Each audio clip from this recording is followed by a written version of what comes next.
পুঁজিবাজারের সার্বিক পরিস্থিতি সহ অর্থনৈতিক নানা বিষয় নিয়ে Bangladesh securities and exchange commission BSEC এর সাথে বৈঠক করেছে বিশ্বব্যাংকের প্রতিনিধি দল।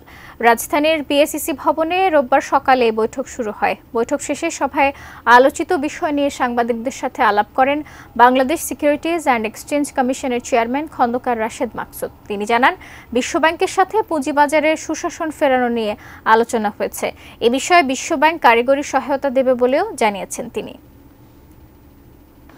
এছাড়া আমরা গভর্নেন্স নিয়ে কথা বলেছি, আর কথা বলেছি আমরা আমাদের নিজস্ব ইআরপি এবং সিস্টেম কি আইটি ইনফ্রাস্ট্রাকচার ডেভেলপ করা যায়। শুধু এখানে না, পুরো বাংলাদেশেই বিভিন্ন ধরনের চেঞ্জের মধ্যে দিয়ে যাচ্ছে।